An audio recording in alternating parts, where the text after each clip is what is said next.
আসসালামু আলাইকুম। আজকে আমি বানাবো আমের আচার।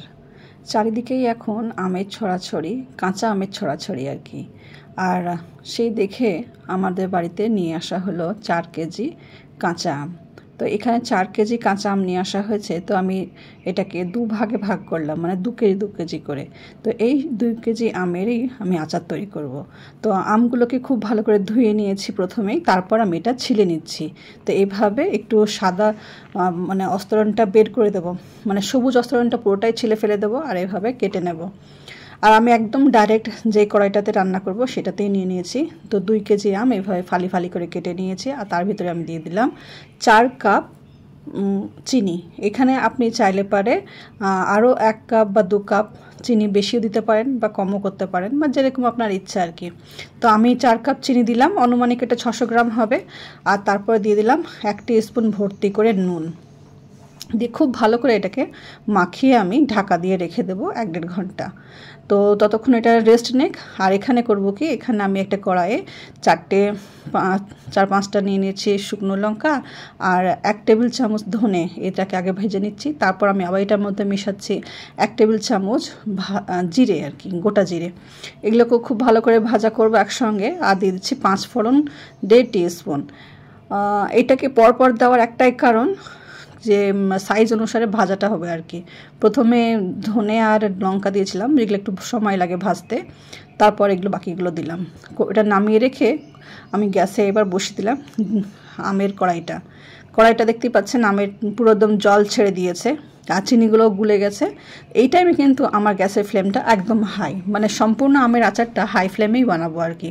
তো দেখতেই পাচ্ছেন এটা বলক উঠে পড়েছে আর আমের গা একদম সাদা হয়ে গেছে।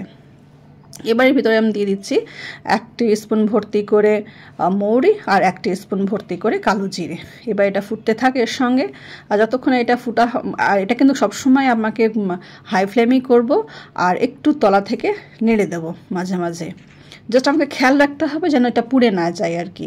যেহেতু অনেক জল বেরিয়েছে, সবসময় হাই ফ্লেমেই থাকবে। আর খেয়াল রাখতে হবে যেন পুড়ে না যায়। তো আর এখানে মশলাটা আমি গুঁড়ো করে দিয়ে দিলাম। এটা নামানোর আগেও দেওয়া যেতে পারে, তো আমি এটা আগেই দিলাম যেন এই যে লাল লঙ্কাটা দিয়েছি এই লঙ্কাটার মধ্যে খুব সুন্দর রং হয়। তো সেই জন্য আমি এটাকে আগেই দিয়ে দিলাম যেন ঝালটাও বেরোয় আর আমার হলুদ দেওয়ার প্রয়োজন পড়বে না। লাল রঙেই আচারটা বেশ সুন্দর লাল কালার চলে আসবে একটা। দেখতেই পাচ্ছেন আচারের কালারটা আস্তে আস্তে কেমন হয়ে গেছে। এখন শেষের দিকে ফ্লেমটা কিন্তু আমার হাই আছে, কিন্তু আমি নাড়াচাড়া করছি একদম আস্তে আস্তে। অতিরিক্ত হাই ফ্লেমেও আমি এটা রান্না করছি, তাতেও কিন্তু আমগুলো একদম গোটা গোটা হয়ে আছে। আর আমি বেশি খাঁচোমোচো করে নাড়াচাড়া করলে পরে আম তখন গলে যাবে। সেজন্য আমি চেষ্টা করছি আস্তে আস্তে শেষের দিকে আস্তে আস্তে নেড়েছি। তো এবার দেখছি যে ওর কেমন গাঢ় হয়েছে। দেখছি যে হ্যাঁ, গাঢ়টা একদম ঠিকঠাক। ভালো করে চেক করার জন্য একটা থালায় নিয়ে নিলাম আর এটা এইভাবে সাইড করে দেখে নিচ্ছি। তো কনসিস্টেন্সি মানে একদম ওর ঠান্ডা হওয়ার পরে এটা একদম ঠিকঠাক থাকবে আর কি, ভিতরে জল থাকবে না। আর একদম খুব সুন্দরভাবে এটা হয়ে গেছে। এটা সারা বছরই খেতে পারেন বানিয়ে। তো এর ভিতরে 2 টেবিল স্পুন ভিনেগার দিলে পরে সারা বছর একদম নিশ্চিন্তে আপনি বয়মে ভরে রেখে দেবেন, কোনো অসুবিধা নেই। কিন্তু এই আচারটা আমার 1 সপ্তাহ যাবে না, সেজন্য আমি ভিনেগার আর দিচ্ছি না। জাস্ট 2 সপ্তাহের মধ্যেই এটা খেয়ে শেষ হয়ে যাবে। দেখতেই পাচ্ছেন এটা অসম্ভব মজার টেস্ট হয়েছে। আমি টেস্টটা দেখে নিলাম, নুন ঝালটা একদম ঠিকঠাক, আর কিচ্ছু লাগবে না। জাস্ট এটা ঠান্ডা করে নিয়ে আমি বয়মে ভরে দেবো। কিন্তু এই যে আচারটা এখন আমি রাত্রিবেলায় বানাচ্ছি, অনেক রাত হয়ে গেছে বলে এটাকে আমি ঢাকা দিয়ে রেখে দিচ্ছি। চলে আসছি পরের দিন সকালবেলায়। তো এই তো পরের দিন সকালবেলায় এই আমটার এই অবস্থা, একদম রেডি খাওয়ার জন্য। তো এটাকে আমি এবার পরিবেশন করে দিচ্ছি। এই আম আচারটাকে আপনি একটা পরিষ্কার কাচের বয়ামে ভরে রেখে দেবেন, সারা বছর খাওয়া হবে নিশ্চিন্তে, একদম খাবেন।